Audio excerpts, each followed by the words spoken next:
êtes prêts? Oui. Nous rejetons la peur! Nous rejetons la peur! Nous rejetons la peur! Nous rejetons la peur! We reject fear! We reject fear! We reject fear! We reject fear!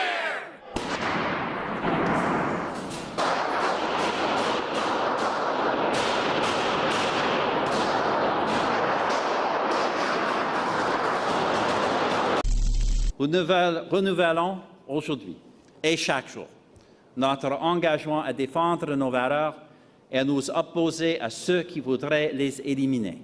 Let us today and every day renew our pledge to uphold our values and to oppose those who would destroy them. Merci beaucoup. Thank you.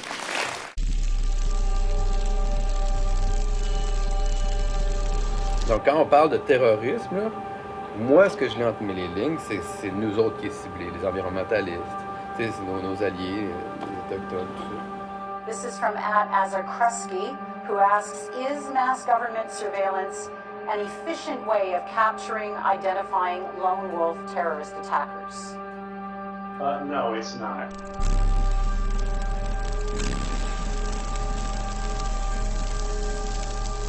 On flirte toujours avec ces systèmes fascistes-là, totalitaires, puis on se dit, mais là, tout est correct, c'est juste une loi de plus. Puis c'est pas moi, puis j'ai rien à cacher, puis il n'y en a pas de problème. Moi, j'ai franchement peur de ça.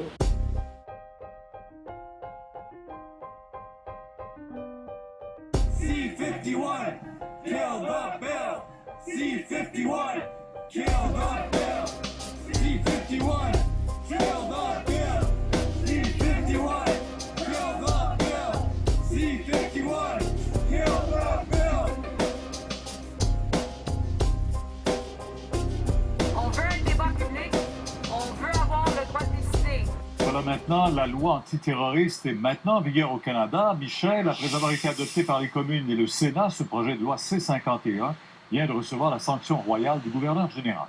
This legislation will make it a crime to advocate or promote terrorist attacks on Canadians.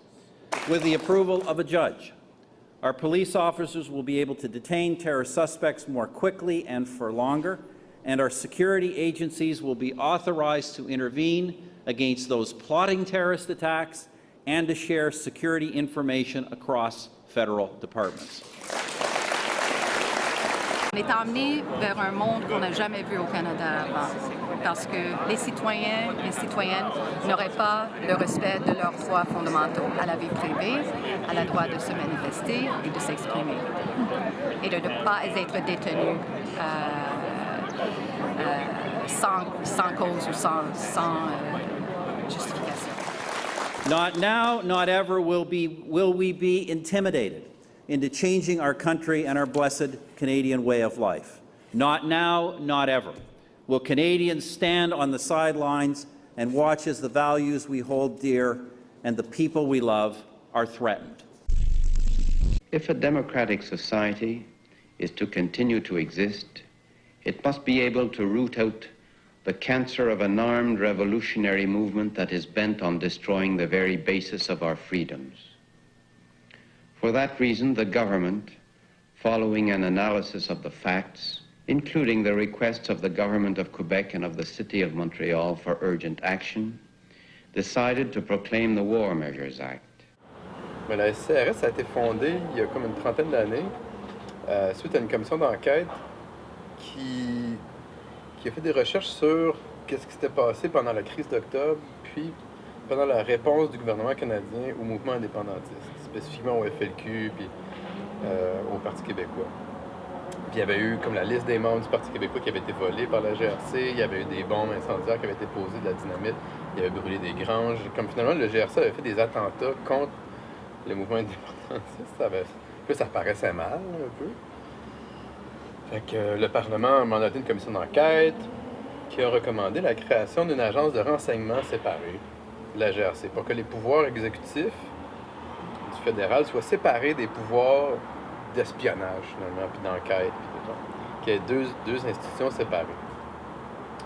Au moins pour que ça paraisse mieux. Puis c'est ça qui a amené à la création du SCRS. Puis le projet de loi C-51, il revient en arrière puis il redonne des pouvoirs exécutifs au SRS. L'agence d'espionnage s'apprête à vivre le plus important changement de son histoire. Notre cible est une femme caucasienne. Son rôle ne se limitera plus à la simple collecte d'informations.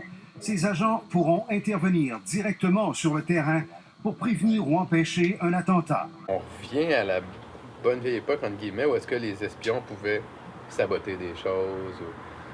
Dans la loi, ça parle de réduire la menace terroriste, là, ou réduire les menaces contre la sécurité du Canada. C'est extrêmement vague. Donc, ça donne le pouvoir, finalement, au SRS de faire des choses pour lesquelles le Parlement, même, n'était pas à l'aise dans les années 80 quand on a fait des commissions d'enquête. Ça, c'est très inquiétant. Ça donne le pouvoir au SRS de réduire les menaces à la sécurité du Canada. Je ne sais plus exactement comment c'est phrasé, mais bref, les menaces à la sécurité du Canada, là, je veux dire, ça couvre, c'est large. Puis, il parle de comportement. En anglais, c'est unlawful behavior, là, c'est comportement illégal, finalement. Mais illégal, là, ça peut vouloir dire j'ai traversé la rue à mauvaise place, ça peut. Il y a bien des affaires qui sont illégales. À Montréal, c'est illégal de cracher à terre. Là. Fait que, je veux dire, il y a la portée de la loi est énorme, puis elle est extrêmement vague.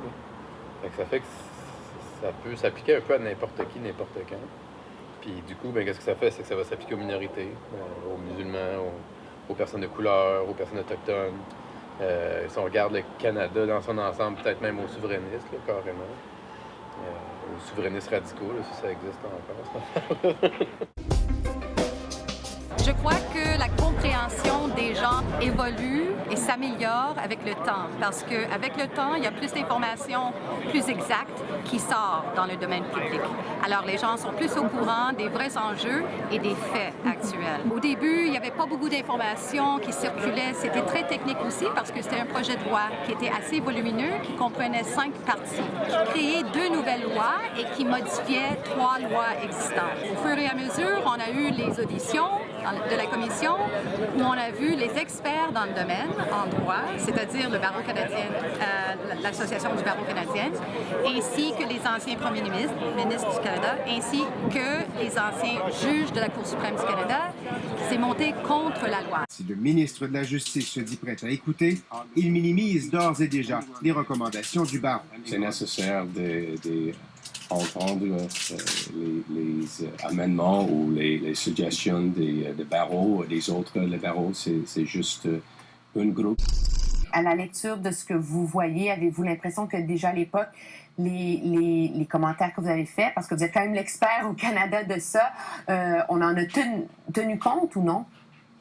Je ne vois pas en quoi ces commentaires-là ont donné lieu à des changements dans la formulation des principes. À mon avis, le plus gros problème du projet de loi, c'est le flou, là, c'est de dire une menace à la sécurité ou bon, c'est ça, la définition de terrorisme. Toutes ces choses-là sont extrêmement vagues. Mais en plus de ça, c'est que normalement, le SRS est chapeauté par des organismes de surveillance parallèles qui peuvent se rapporter au Parlement. En tout cas, dans la plupart des démocraties dans le monde, c'est comme ça que ça fonctionne. Les services secrets sont redevables à une commission qui est redevable au Parlement. Puis au Canada, ces protections-là sont des plus faibles dans le monde. Les espions au Canada, ils ont beaucoup de liberté, c'est-à-dire qu'ils peuvent faire un peu n'importe quoi, mais dans le cadre du mandat qui leur était donné, qui était de ramasser de l'information, communiquer de l'information à la GRC. Il n'y avait pas de pouvoir exécutif. Mais là, maintenant qu'il y a un pouvoir exécutif, le fait qu'il n'y ait pas de surveillance de cette organisation-là est beaucoup plus dramatique que ça l'était avant. Dans son premier rapport en 10 ans sur le Canada, le Comité de l'ONU sur les droits de l'homme se dit inquiet. La nouvelle loi, peut-on lire, accorde un mandat et des pouvoirs accrus aux autorités sans mécanisme de surveillance adéquat. Mais le ministre de la Sécurité publique soutient que les auteurs du rapport n'ont pas compris. Je suis renversé par les conclusions du rapporteur des Nations unies qui manifestement démontre un manque de compréhension totale de la loi en vigueur. So the bill, just so people know, it would allow 17 federal agencies or departments to share information and for CSIS to go in and get that information from them. What do you think is the department or the bit of personal information that is at most at risk of being abused? I can't really say because there's so much information. Basically, all interactions of Canadian citizens with any department of the federal government will now be shared or may be shared with the 17 departments that will have a national security role. It may be tax information, it may be information about places you travel to, it may be anything. These policymakers, these analysts, these all of these people who are trying to debate the value of these programs, they have no access to the facts. They can point to newspaper articles, which are great material, great references, but you ultimately need to go to documents. You need to be able to confront the government and say, well, you say this is not the case, but we have a document here with your agency's logo on it saying that information about Canadians is being collected in Canada on a mass and untargeted basis. At the same time you're doing this, you're saying you want to expand the ways this information can be used. You want to expand who can be targeted within these data sets. You want to expand who can be detained. And these are necessarily conversations of public interest. They need to be decided, debated, and the decisions ultimately determined not just by representatives of the public, not just by elected officials, although they clearly have an important role, but by the people who ultimately have to live with these programs. This government, this bill, and anyone who supports it are active threats to democracy and to the people's right to stand up against injustice and to stand up for what we believe in. My message to the senators is that you're either for Bill C-51 or you're for democracy and the people. It can't be both. So if this bill passes, I never want to hear any of you say ever again that we live in a democratic country and that this country is a democracy. And to my fellow people, no matter what politicians tell you, no matter what Mulcair tells you, no matter what Harper tells you, if we want democracy in this country, we need to take it because they're not going to give it to us. Are you kidding? You think we're that naive? No, I don't think Canadians are naive at all. So forget it. Good for you. Yes. No, good. Yes, I absolutely agree. Action. I absolutely agree. We need to make sure. Agree? Why did you not vote against the bill? Because there are elements in that bill that keep Canadians safe in a concrete and serious way. And we need to make sure that we're balancing the rights and freedoms with the protections of Canadians. How can you balance rights and freedoms? Without rights being guaranteed, people can have no security. Actually, I understand. So there's no such thing as balancing rights and freedoms. Of course there is. Balancing rights and freedoms is what the nature of society is. Same as Harper! Same as Harper! The government with Randall Garrison would protect our security and our rights and would start by repealing C-51.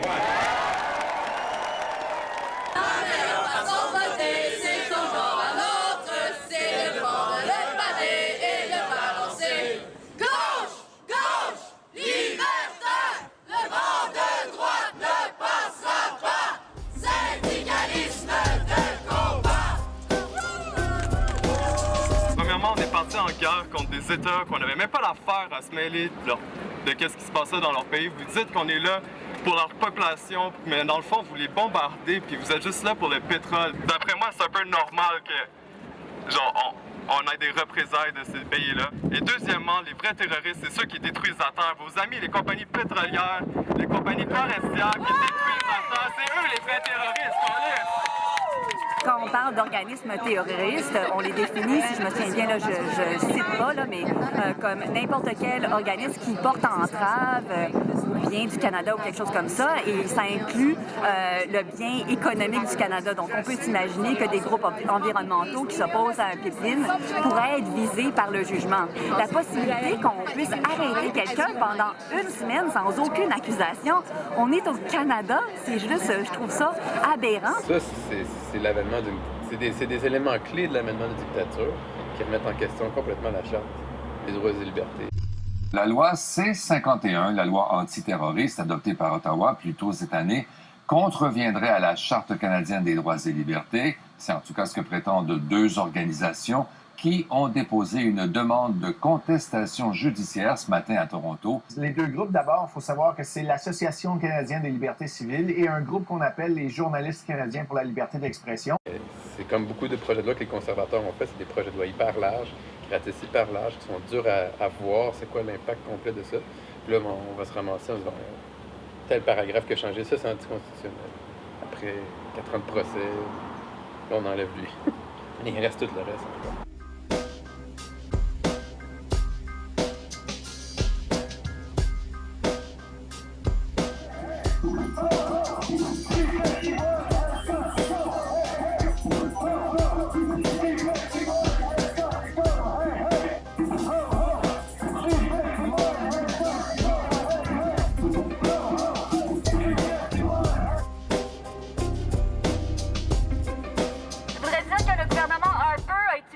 Exemples comme la fusillade au Parlement, le meurtre, on pourrait dire, à Saint-Jean-sur-le-Richelieu pour justifier C-51.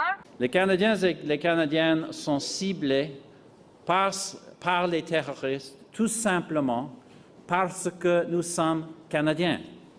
Ils veulent nous faire du mal parce qu'ils détestent notre société et les valeurs qu'elle représente. Because they hate pluralism, they hate tolerance, and they hate the freedom of others, the freedom we enjoy. Depuis le 11 septembre, ils n'arrêtent pas de nous resservir la même rengaine, de dire on n'est pas en sécurité au Canada. Puis qu'est-ce que ça fait concrètement, c'est qu'on embarque c'est le cycle de la terreur. On embarque dans quelque chose, on se dit là on a peur, fait qu'on va envoyer des troupes en Afghanistan pour se battre contre des gens qu'on ne connaît pas. Puis là on va mettre bien du monde en colère, puis on va réaliser finalement cette prophétie-là de dire qu'il y a du terrorisme, en fait. Comme les gens qui sont rentrés au Parlement avec des fusils pour tuer du monde, là, ça ne serait pas arrivé avant le 11 septembre, pas parce qu'il y a une radicalisation du terrorisme, parce que nous, on radicalise le terrorisme, parce que nous, on est rentrés en Afghanistan. C'est nous la cause de ces choses-là. C'est pas soudainement tout le monde qui se tourne contre nous autres, parce qu'on a donc été gentils tout le temps, le Canada. On pourrait dire que oui, pendant un certain temps, le Canada avait un certain modèle de diplomatie internationale, mais depuis le 11 septembre, on l'a plus ça. Puis là, on commence à en sentir les effets. La réaction correcte à ça, c'est pas de passer des lois antiterroristes qui vont brimer nos libertés à nous en premier. Puis finalement, le terrorisme, l'objectif, là, c'est ça, c'est qu'on ait peur.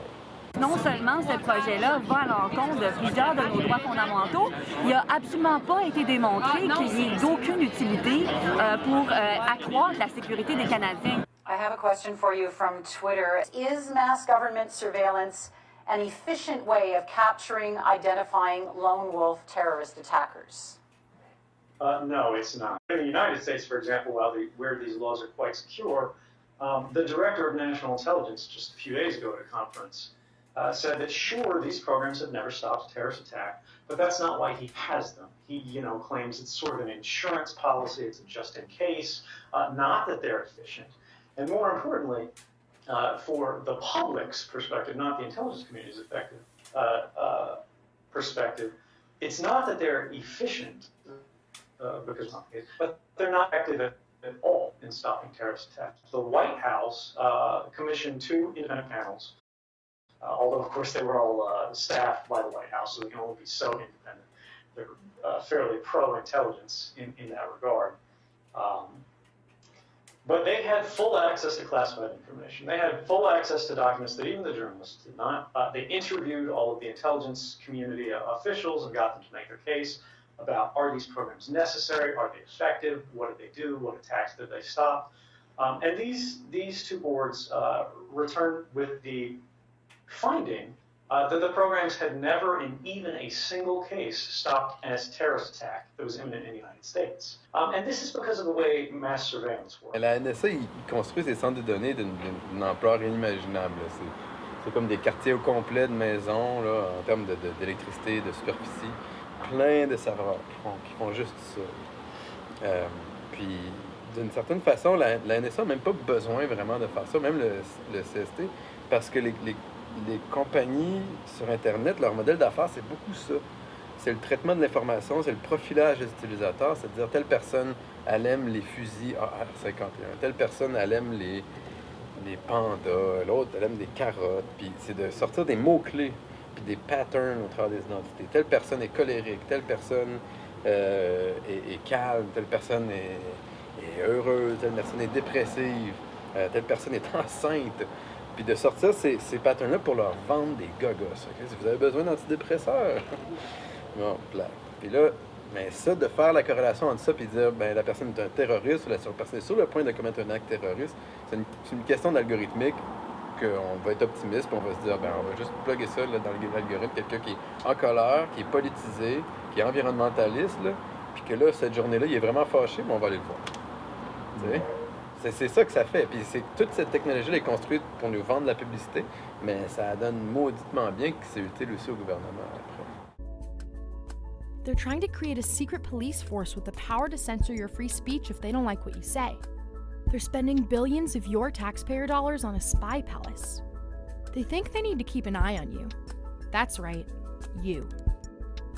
Là, qu'est-ce qu'on voit, c'est que les systèmes de surveillance qui ont mis en place depuis le 11 septembre n'ont pas réussi à arrêter les attentats terroristes à Boston.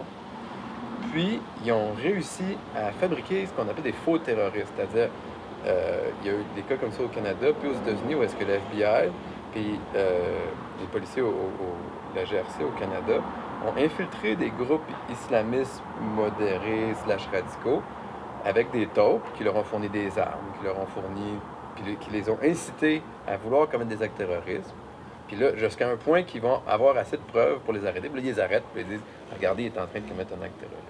Our authorities will be able to remove terrorist propaganda, often intended for recruitment purposes, from any Canadian-based website. Si par exemple, je disais qu'il faut effectivement faire sauter le Parlement, puis que vous diffusez cette information-là, vous faites la propagande du terrorisme. Le film en tant que tel peut être saisi. Le matériel digital peut être saisi, puis quand ils saisissent, là, ils font pas dans la subtilité, ils ramassent tout l'équipement, puis tu ne le revois plus jamais. Et les journalistes, les producteurs de médias peuvent être condamnés en tant que tels pour eux-mêmes avoir fait la propagande du terrorisme. Quand on parle de retirer ou de censurer du contenu, mais ça veut dire que finalement, la liberté d'expression sur Internet commence à s'effondrer de façon significative au Canada. The NDP says they will repeal the bill if they form government. It's really unfortunate the and Liberals say irresponsible. they will amend the bill if they become government. What would happen to Canadian safety if the bill doesn't go ahead? Because let's look at the past month even in terms of arrests that the RCMP has made. Numerous arrests of people involved in alleged terrorist activity or trying to get overseas to do it. Sort of proof you may not need C-51, isn't it? Rosemary, we need to adjust to the evolving threat of terrorism. Those arrests were made because we adopted legislation 2 years ago that was not in place and that was opposed both by the Liberal and the NDP. Okay, they have been totally irresponsible in terms of national security. But why do you need this bill? You've made those changes and you were able to arrest those people. It's clear, because 2 weeks ago we had 10 young people from Montreal willing to travel abroad to commit terrorist attack. Why? Because they've been radicalized by individuals who have been promoting terrorism. Well, now as we speak, the law of the land is criminalizing the promotion of terrorism in general. We had to do this in that bill. This is one good reason. You caught the 10 people. We actually were able to prevent them from traveling. Yeah. But who is the radicalizer? When will we persecute this individual and make him face the full force of the law? They're trying to say, look, we face an extraordinary national security risk that poses an existential threat to Canada. And we know that's not true because, of course, terrorism kills fewer people than lightning strikes and bathtub falls. You know, terrorism is an extraordinarily rare natural disaster. It's a human disaster with legs. But no matter what we do, no matter what laws we pass, we cannot throw away all of our rights, all of our liberties, all of our traditional freedoms because we're afraid of rare instances of criminal activity. On n'a pas besoin d'un projet de loi antiterroriste pour condamner des gens pour ça. Moi, je ne serais pas pour ça, mais si on a besoin d'attaquer ce fléau de gens qui veulent faire sauter le Parlement, que moi je vois pas du tout là, présentement, on a déjà des outils pour ça. Puis c'est ça le gros problème avec ces projets de loi-là aussi, c'est la même chose avec les lois sur l'accès à l'information sur les serveurs pour que le gouvernement ait accès à tout, que des lois contre l'encryption qui essaient de passer aux États-Unis aussi, présentement, pour que faut que le gouvernement puisse voir les communications encryptées des gens. Tu sais. Et non, il n'y a pas besoin d'essayer des techniques d'enquête qui existent maintenant qui permettent d'arrêter les gens, même avec les meilleurs systèmes d'encryption. Puis il y a des lois qui permettent d'accuser, puis d'inculper des gens. Ces choses-là, c'est de la poudre aux yeux. Freedom and liberty are worth some level of risk. You know, prisons in many ways are inverted castles. You're very safe when you're surrounded by bars and concrete. But I don't think that's the way that most Canadians want to live. It's not the way most Americans want to live. And it's not the way that anyone, in my opinion, should live. Parce que moi, j'ai littéralement juste une chose à dire, que le gouvernement conservateur de Harper est un gouvernement fasciste, a toujours été un gouvernement fasciste, et que moi, j'ai pas envie d'habiter dans un État fasciste. What do you say, though, to people who say, listen, I am willing to give up some of my rights, some of my protections of privacy, I'm sure you hear this a lot, in order to protect my freedom and to protect my security? What do you say to those people? I think, again, some level of increased information sharing is appropriate. Here we have potentially all information about all Canadians being shared. I think that's excessive. I think there could be mistakes made in the analysis of this information by security agencies in good faith, or, as some people have said, through excessive enthusiasm in trying to find security threats. So errors are possible, and more review, higher standards would I think, make sure that information sharing could occur, but human rights, privacy rights would be respected. C'est souvent ça, l'association. Moi, j'ai rien à cacher, j'ai rien à changer, j'ai rien à faire. Moi, je fais ma petite vie, puis je veux pas de trouble. C'est ça aussi un peu. Je dis, moi, je suis pas un révolutionnaire comme toi, Antoine. Moi, j'aurais pas de problème avec ça, mais c'est bien plate pour toi, que la police t'aille sur surveillance tout le temps, t'sais. J'ai l'impression que c'est ça, moi, des fois que j'entends. Je dis, mais moi, je considère pas que je vais pas poser des bombes demain, rien, là. Moi, je me considère pas comme un révolutionnaire violent, présentement. Là. Mais j'ai l'impression, moi, j'ai peur d'être sous surveillance. À cause que j'ai été impliqué dans des grèves étudiantes, j'ai été impliqué dans des mouvements activistes, j'ai été impliqué dans des mouvements de surveillance de police, je suis impliqué dans des mouvements de liberté sur Internet, je suis contre le projet de loi C-51, je suis contre la guerre en Afghanistan, je suis contre la guerre en Irak, je suis contre les Jeux olympiques à Vancouver. Tout ça, c'est des choses qui sont associées à du terrorisme, tu sais. Que moi, je sois solidaire avec le peuple de l'Afghanistan. Ça, c'est pas bon, là, ça. Là. Comme les Afghans, là. Tu sais, là, nous, c'est moins peur, on n'en parle plus, là, mais, tu sais, les Kurdes, moi, je suis solidaire avec le PKK, tu sais. Mettons que je dis ça, je suis solidaire avec le PKK, la lutte du peuple kurde, là, pour l'indépendance. Mais le peuple kurde, c'est le peuple kurde. Le PKK, c'est un mouvement terroriste aux yeux de la Commission européenne, au lieu des États-Unis. Fait que ça fait de moi quelqu'un qui fait de la propagande pour le terrorisme. Fait que moi, je peux être arrêté en vertu de la loi C-51 pour simplement le fait d'avoir dit que je supporte le PKK. Puis je trouve que c'est terrible qu'il ait tué 2600 personnes par des bombardements. Moi, c'est ça. J'ai rien à cacher. Moi, je le dis, ces choses-là. Les gens, ils ont des choses à cacher, en général. Ils disent qu'ils n'ont rien à cacher, mais c'est pas vrai. Ils ont des rapports d'impôts, ils ont des informations personnelles, ils ont des communications privées qu'ils ne veulent pas que les gens voient. Mais même outre ce commentaire-là disant que j'ai rien à casser, qui sous-entend que je fais rien de pas correct, donc c'est pas moi qui est la cible de ça. Ce que ça sous-entend, c'est que, ben, tout va bien, puis j'aurais pas besoin de rien faire de pas correct si ça va pas bien. Puis ce que l'histoire nous apprend, c'est que des fois, il faut faire des affaires pas correctes. Des fois, il faut contourner la loi, des fois, il faut briser la loi pour qu'il y ait du changement social. Il faut faire des manifestations, il faut faire des grèves, il faut faire toutes ces choses-là qui souvent sont illégales, ou souvent ont été illégales, comme s'asseoir en avant du bus quand t'es pas de la bonne couleur.